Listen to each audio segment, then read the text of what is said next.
breaking news Pakistan లో radiation leak అవుతుందా దీనికి సంబంధించి పాక్ ప్రభుత్వం గాని పాక్ మీడియా గాని ఎందుకు మౌనంగా ఉంటుంది ఎక్స్ వేదికగా ట్రెండింగ్ గా మారినటువంటి అంశంగా మారింది రేడియేషన్ ప్రపంచ దేశాలు కూడా ఆసక్తిగా చూస్తున్నాయి పాకిస్తాన్ లో రేడియేషన్ లీక్ అవుతున్నట్టుగా అక్కడ ఉన్నటువంటి పరిసర గ్రామాలను కూడా ఖాళీ చేయిస్తున్నట్టుగా హెల్త్ ఎమర్జెన్సీని అక్కడ విధించినట్టుగా కూడా తెలుస్తుంది దీనికి సంబంధించి వార్తలు విపరీతంగా వస్తున్నాయి ఎక్స్ వేదికగా ఇంకా ఈ రోజు అయితే దీనికి సంబంధించిన సాక్ష్యాలు కూడా ఒక్కొక్కటి బయటకు వస్తున్నాయి హాస్పిటల్లో కొంతమంది ట్రీట్మెంట్ తీసుకుంటున్నటువంటి ఫోటోలు మరికొంతమంది వివిధ వేరే దేశాలకు సంబంధించినటువంటి కొంతమంది చేస్తున్నటువంటి పోస్టులు అదేవిధంగా దాడి జరిగినటువంటి దృశ్యాలు అక్కడ కిరాణా హిల్స్ వద్ద అణ్వాయుధాలను స్థావరంగా మారినటువంటి కిరాణా హిల్స్ పరిసరాల్లో ఉన్నటువంటి ఈ నూర్ ఎయిర్ బేస్ వద్దనే భారత మిసైల్ దాడి చేసినటువంటి తర్వాత అక్కడ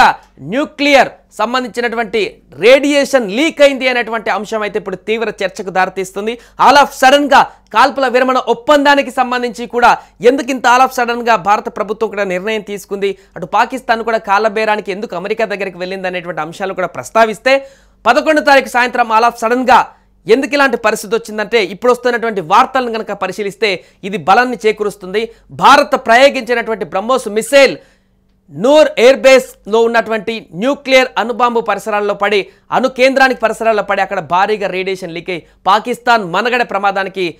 మారినటువంటి సందర్భంలోనే అమెరికా కాలవేళ పడి పాకిస్తాన్ కాల్పుల విరమణ ఒప్పందానికి భారత్ అమెరికా మధ్య రాయబారం కుదుర్చుకున్నట్టుగా కనిపిస్తుంది అదే రోజు పాకిస్తాన్ ప్రభుత్వం కూడా ఈ న్యూక్లియర్కి సంబంధించినటువంటి ఎన్సీఏ ఏదైతే ఉంటుందో ఆ ప్రతినిధులతోని భేటీ అయ్యింది 11వ తారీఖు ఉదయమే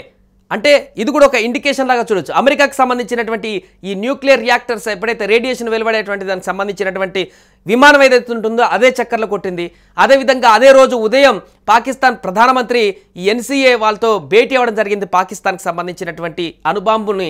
ఈ అణుబాంబు అదేవిధంగా రేడియేషన్ సంబంధించి దీన్ని డీల్ చేసేటువంటి సంస్థ సో వారు ఆ ప్రతినిధులతో భేటీ అవ్వడం జరిగింది ఆ తర్వాతనే సాయంత్రం ఈ కాల్పుల విరమణ ఒప్పందం అనేది ఆల్ ఆఫ్ సడన్గా బయటకు వచ్చినటువంటి సందర్భం